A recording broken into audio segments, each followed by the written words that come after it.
un trabajador de 18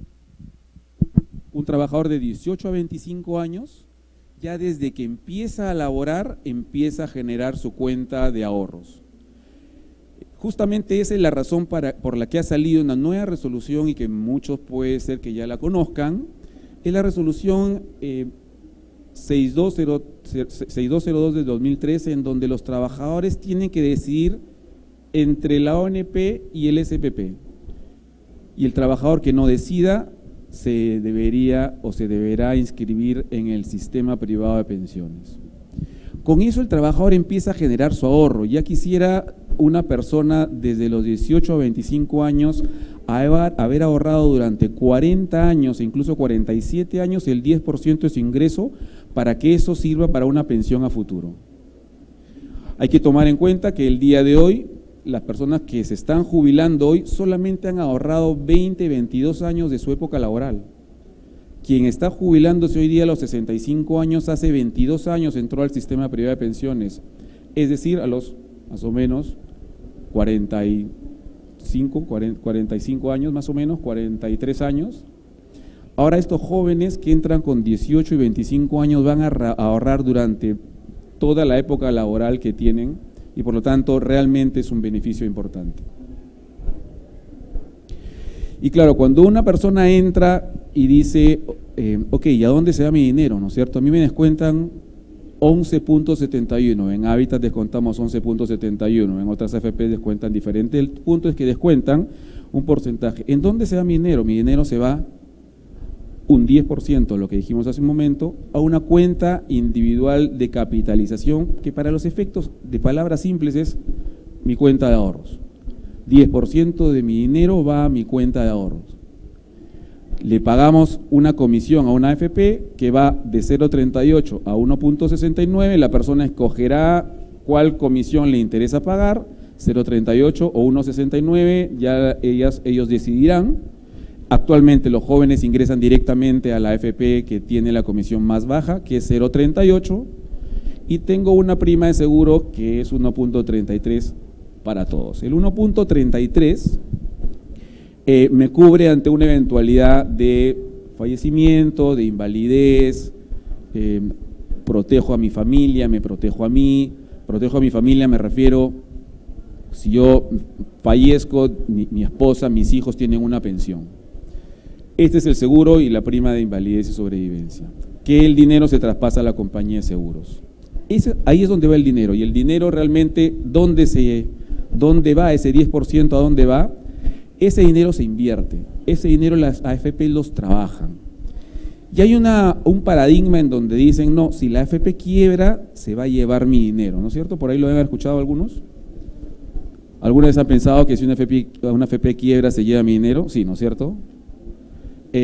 Algunos dicen, yo no quiero dejarle porque si no me van a llevar el dinero. En realidad, el fondo es individual, personal, está asegurado al 100% y diariamente la superintendencia revisa que ese fondo esté y que sea intocable.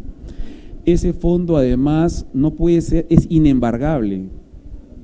Ustedes saben que si una persona se mete a una deuda y esta persona tenía ahorros en el banco y esta persona no paga la deuda, el banco puede irse contra esa cuenta, ¿cierto? ¿Saben? En este caso, y no es por una sugerencia, sino pueden, digamos, perder el pago del banco y no van a poder irse contra el fondo del fondo pensionario. Ese fondo es inembargable, intocable, nadie puede, ni SUNAT puede irse contra ese fondo. Ese fondo es intocable y crece diariamente. Claro, se invierte en diferentes lados, mercado de capitales, proyectos de inversión, etcétera. De alguna manera el sistema privado ha contribuido al crecimiento del país. Se estima que el 10% del PBI, del crecimiento del PBI peruano es contribución del sistema privado de pensiones, y en realidad más que el sistema privado de pensiones, de los trabajadores que forman parte del sistema privado de pensiones. Cuando se dicen las AFPs tienen 30% de Graña Montero, 25% del Banco de Crédito, etcétera, etcétera, en realidad no es que las AFPs sean dueñas de ese 25 o 30% de una empresa, sino los que pertenecemos al sistema privado de pensiones tenemos una propiedad dentro de esas empresas. Las AFPs no son dueñas de ese dinero, las AFPs administran ese dinero. ¿Y por qué lo digo? Porque en realidad las AFPs al interior son como dos empresas. Ustedes dirán, ¿cómo es eso? ¿Una AFP es una sola empresa? Pues no, las AFP son como dos empresas, mantienen contabilidades separadas. Una parte es la administradora del fondo, que está ahí, que maneja el fondo, que nuevamente es de nosotros, los invierte, gana rentabilidad, tiene las cuentas individuales que finalmente nos va a pagar la pensión. Y por otro lado está la comisión y la prima de seguro. La comisión y la prima de seguro es lo que le sirve a la AFP para vivir, los gastos de operación, su contabilidad, y esta prima de seguro inmediatamente es transferida a la compañía de seguro que corresponda. Lo que existe claramente es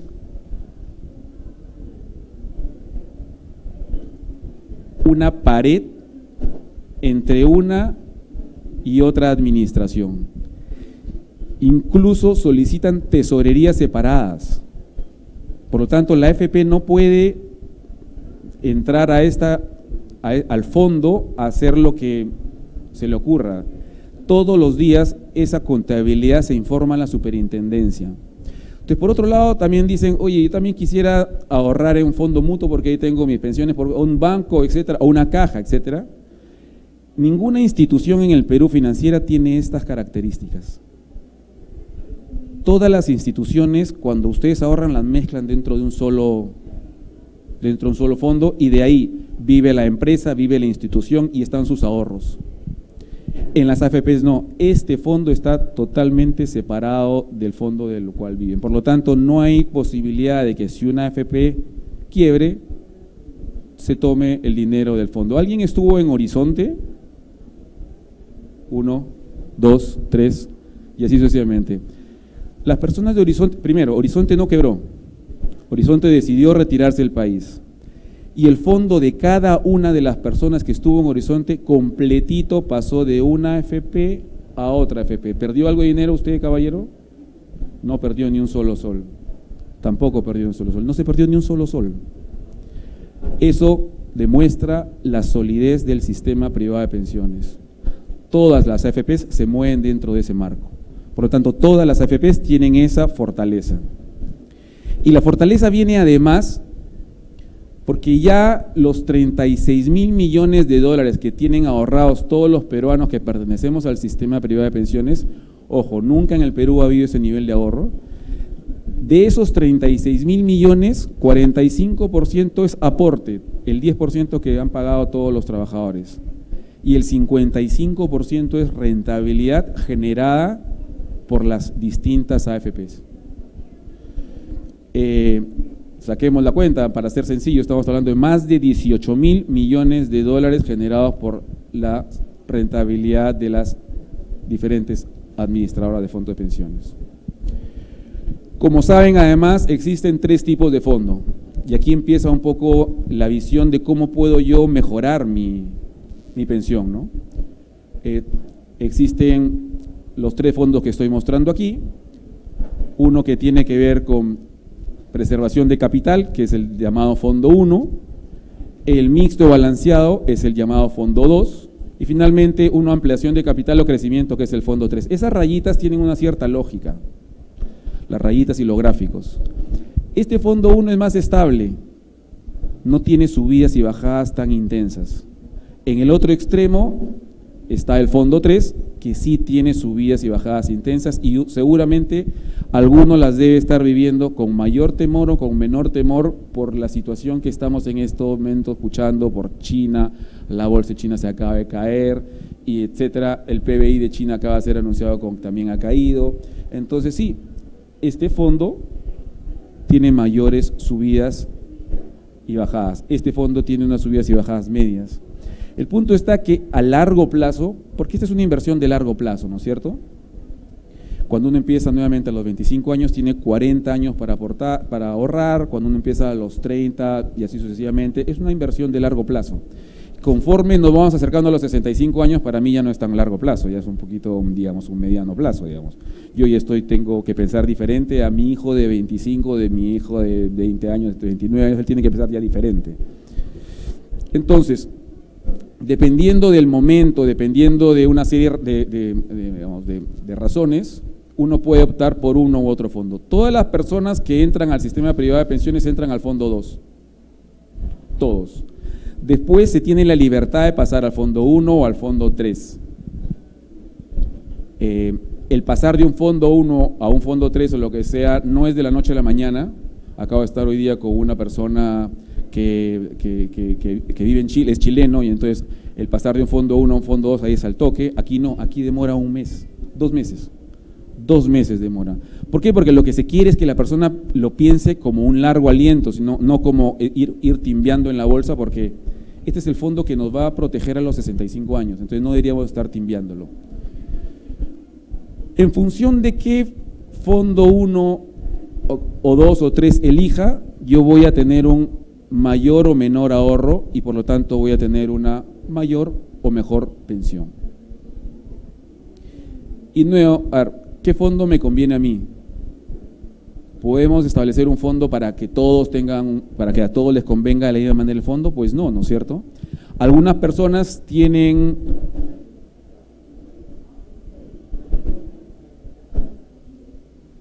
un poco más de capacidad de riesgo, otros tienen un tiempo de inversión más largo, otros toleran más el riesgo, ¿no? ¿Qué es la capacidad de inversión? La capacidad de inversión es si yo tengo cierta posibilidad, como decir, bueno, mira, si yo me quedo sin trabajo, si yo tengo la capacidad para enfrentar situaciones inesperadas en función de los activos que yo ya haya logrado, ¿no es cierto? Entonces yo puedo enfrentar más el riesgo que pueda suceder a futuro. Hay personas, a veces, por ejemplo, los inversionistas que tienen empresas, tienen una remuneración y normalmente se coloca una remuneración baja porque ellos tienen una forma diferente de afrontar el futuro, ¿no? Su empresa les va a ayudar a afrontar el futuro. No necesariamente viven del 10% con el que algunas personas, yo al menos, voy a afrontar mi futuro al momento que me jubile. La otra parte tiene que ver con el tiempo de inversión, que ya lo he repetido, lo he mencionado más de una vez, ¿no es cierto? Las personas que tienen, digamos, 29, 30, 25 años, claramente podrían invertir con más riesgo que las personas que estamos ya cerca. Una persona que tiene 29, 30 años, este tema de la caída, esto va a subir, digamos, entonces a él no le va a afectar porque simplemente va a ver lo que sucedió. En el 2008 hubo una caída, ¿cierto? ¿Se acuerdan la caída? Esa caída fue temporal, un poco más larga de lo que hubiéramos querido, pero ya la superamos todas las AFPs. Todas las AFPs ya superaron ese 2008, ¿cierto? Ya están con rentabilidades positivas. Si una persona con 65 años hubiera estado en el momento más crítico en el 2008, esa persona sí hubiera tenido un problema, porque esa persona probablemente se iba a jubilar y en ese momento el fondo había estado muy por debajo de lo que anteriormente lo hubiera tenido. Entonces, por eso justamente depende de cuánto tiempo yo tengo para invertir para decidir un fondo. Y la otra es la tolerancia al riesgo, ¿no es cierto? ¿Qué es tolerancia al riesgo? Yo acepto, digamos, hacer algo más, apostar más que otras personas, digamos, ¿no? Quiero apostar más. Y también depende mucho de dónde y cuánto sea mi fondo, ¿no? Cuán crítico creo que va a ser mi fondo a futuro. Mi fondo me va a cubrir a mí y es lo único que tengo. No tengo nada más que mi fondo, por lo tanto tengo que cuidarlo, ¿no? Si yo tengo mi fondo, por ahí tengo una casa, por ahí tengo una chacrita que he comprado por Cañete, etcétera, entonces quizás mi fondo no es crítico, pero probablemente con mis propiedades pueda afrontar el futuro. Particularmente mi padre, por ejemplo, él hizo su fondo comprando casas y ahora los ha enfrentado bastante bien. Y depende de cada persona, ¿no es cierto? Entonces, ¿cuál es el fondo adecuado para cada uno?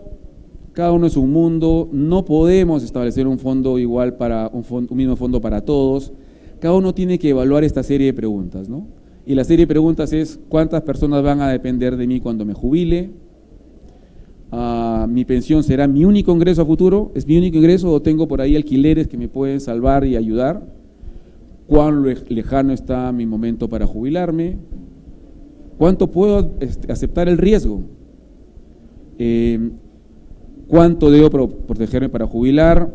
Etcétera. Son una serie de preguntas que ustedes deberían hacerse para poder decidir qué fondo ir. Ese es un tema crítico en el sistema de pensiones.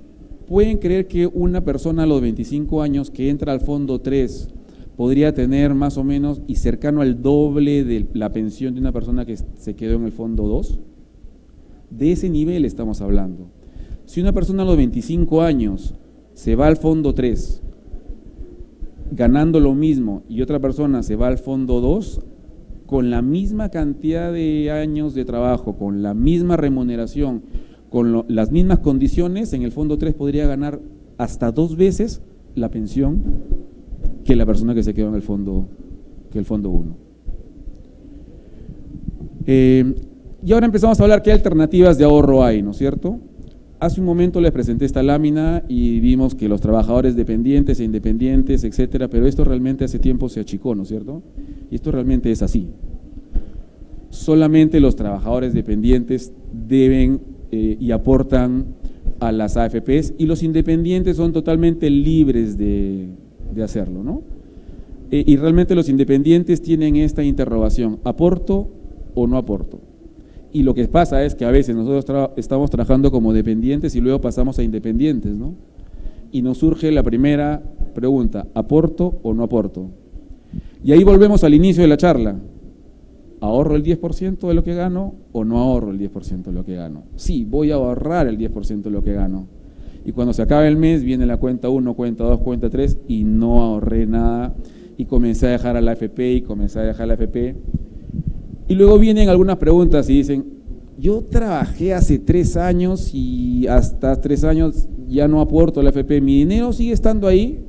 La primera pregunta es, sí, su dinero sigue estando ahí. La otra pregunta es, ¿qué debo hacer para nuevamente retomar mi fondo? Pues aporta. Y así como lo escuchan por el oído derecho, se va por el oído izquierdo y sigue sin aportar. Y esa es una de las primeras recomendaciones. Y la recomendación es ver las alternativas de ahorro que existen. Cuando yo trabajo como dependiente, en realidad me descuentan, pero cuando trabajo como independiente, incluso como dependiente tengo esas posibilidades. Puedo hacer un aporte como independiente, puedo hacer un aporte voluntario con fin previsional, puedo hacer un aporte voluntario sin fin previsional. Los 3 primeros son los que claramente y directamente me van a ayudar a mi pensión, van a contribuir con mi pensión.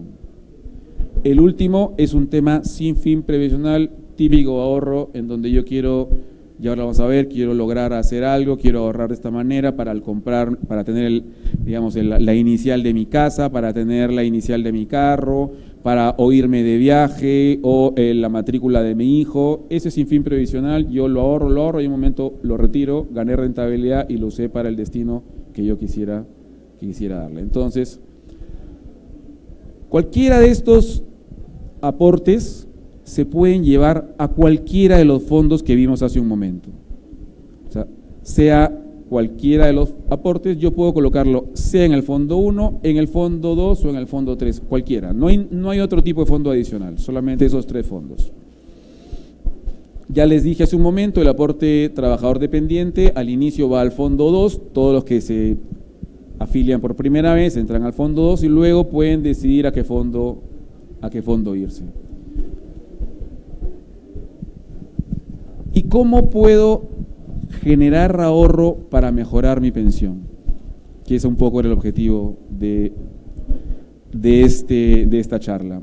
Antes, un pequeño minutos para hacer cierta propaganda del sistema privado de pensiones, para que tengamos presentes, solamente con 20 años, hace un momento le dije 20 años, 22 años del sistema privado de pensiones, en donde las personas justamente han han laborado la fase más difícil de su época activa laboral, ¿no es cierto?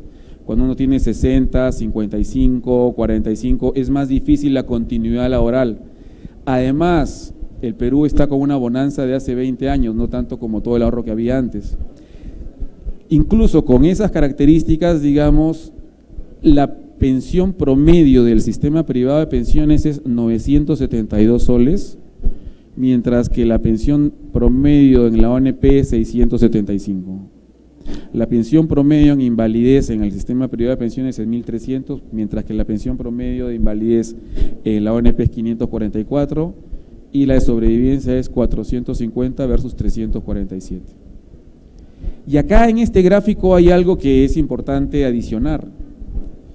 El 50% de la gente que se acerca a la ONP a pedir una pensión tiene 0 soles de pensión. No tiene ni 5, ni 10, ni 20, ni 40, ni 100, sino tiene 0 soles de pensión. O sea, si a este 675 le incluimos el 50% de las personas que tienen 0 soles de pensión, estos 675 promedio pasan a ser la mitad. ¿Me dejo entender? O sea, si una persona se acerca a pedir una jubilación en la ONP y recibe 0 soles de pensión, esos 675 se van a la mitad. ¿Por qué? Porque no cumplió los 240 meses de aportación. En el sistema privado de pensiones no se requiere meses mínimos de aportación. No se requiere meses mínimos de aportación. Con el fondo que tenga la persona se le va a pagar. ¿Se le paga una pensión o se le devuelve su dinero? Es así. Con solo 20 años de existencia, el SBP entrega mejor pensión. ¿Y cómo estimo mi pensión? Nuevamente, un poco las variables que entran para estimar la pensión son miles de variables, pero vamos a colocar las que nosotros realmente tenemos a nuestra mano. Es la edad de jubilación estimada. ¿Cuándo quiero jubilarme? ¿Quiero jubilarme a los 60, a los 65? A los 25 años no se pueden jubilar, ¿no? A los 60, a los 65 voy a jubilarme, coloco ahí. La estructura familiar, muchos agarran y dicen, oye, ¿por qué la estructura familiar es complicada? Una persona a los 65 años, que esto para las damas puede ser un tema a favor, vamos, una persona a los 65 años, y para las mujeres también, para los hombres también, que se casa o que se compromete con una persona de 18 años, sea hombre o mujer, ¿no? O sea, si un hombre se casa con una chica de 18 años o una mujer se casa con un chico de 18 años o de 20 años, o etcétera. O vamos a poner un ejemplo que sucede, si a los 65 años yo tengo un bebé de 3 meses, mi pensión va a verse afectada. Ustedes dirán, ¿pero por qué? Porque la pensión que me van a dar a mí no solamente va a protegerme a mí, sino tiene que proteger a mi familia. La pensión que me calculan está en función de la edad del cónyuge, la edad de los hijos y la situación de salud de los beneficiarios. Entonces, cuando una persona, si tiene el mismo fondo y están casados o tienen hijos diferentes, si hay una estructura familiar de más largo aliento, eso afecta más a la pensión que otros. El fondo ahorrado también es un factor importante. El tipo de fondo, fondo 1, fondo 2, fondo 3, también afecta para la pensión. El tipo de trabajo, labores de riesgo, también afecta, la remuneración, etcétera. Existen en la página web de Habitat, de www.afphabitat.com.pe, hay un calculador de pensión en donde, colocando todas esas cifras, pueden calcular la pensión. ¿Y cómo se puede lograr una mejor pensión? Primero, con el aporte voluntario. Temas que son importantes tomar en cuenta. Continuidad laboral. Si me quedo como independiente, yo les sugiero que sigan aportando. Primero, porque alimentan el fondo, y segundo, porque tienen la cobertura de sobrevivencia e invalidez. Aportar 100% del ingreso mensual. Hay algunas personas que ganan 5.000 soles en planilla y por diferentes razones solamente aportan 1.000 soles, porque los otros 4.000 vienen por bonos de diferentes características, y la ley dice solamente aporte por los 1.000 soles. Elegir el fondo que le permita mejorar a largo plazo, mantener el contacto con su AFP, teléfono, correo electrónico para estar enterado. El bono reconocimiento, y empiezo con una primera variable, tramitarlo. El día de ayer estuve con una persona que hacía taxi y le pregunté, ¿y tú tienes bono? Sí, sí tengo bono. ¿Ya lo tramitaste? No. Hasta ahora no he tramitado el bono. Por lo tanto, les sugiero que lo tramiten antes de la jubilación. Aporte voluntario sin fin previsional, ahí mi sugerencia es para los independientes, que es importante que lo realicen. Hay que tener en cuenta que este es con fin previsional, por lo tanto, solo se puede usar a los 65 años, no lo puedo sacar en cualquier momento, mejor dicho, solo lo puedo usar al momento que me jubile, 65, 64, 60 o al momento que decida jubilarme, no lo puedo sacar en cualquier momento. Y finalmente el aporte voluntario sin fin previsional. El aporte voluntario sin fin previsional tiene estas características, ¿no es cierto? Cuando yo tengo sueños, tengo ideales, quiero comprarme un carro, quiero comprarme una casa, quiero estudiar, yo puedo comenzar a ahorrar en lo que se llama aporte voluntario sin fin previsional. E incluso yo también puedo agarrar y soñar con tener una buena pensión y colocar mis aportes voluntarios sin fin previsional para que mi pensión sea mayor y utilizarla a los 65 años, acumulándola contra todo mi fondo y finalmente teniendo una mejor pensión. Una publicidad final. Quiero solamente mencionarles que Habitat en estos momentos es la AFP que tiene la menor comisión y la mejor rentabilidad. Es como comprar una Coca-Cola de 3 litros y pagar por una de 1 litro. Así de simple. Creo que no tenemos más para preguntas, solamente decirles que estamos en esta serie de, tenemos una central telefónica, si quiere podemos conversar porque ya tenemos que salir de la sala, o puedo aceptar 2 preguntas para tratar de responderlas cortitos, si me preguntas. Sí, con respecto al bono de reconocimiento, hay muchas personas que han perdido sus liquidaciones, su boleta de pago, entonces, ¿cuál es la forma más adecuada de tramitarlo, no? Y después, ¿los aportes voluntarios sin fin previsional también son inembargables? La última, los sin fin previsional sí son embargables. La ONP es la que decide si se le da el bono reconocimiento o no. Las personas que no han podido hacer eso, lo único que les puedo recomendar es irse al Ministerio de Trabajo. En el Ministerio de Trabajo, en teoría, hay una serie de planillas que pueden conseguir esa información como para sustentar en la ONP la labor y el aporte que se hizo. Creo que había una pregunta más por el fondo.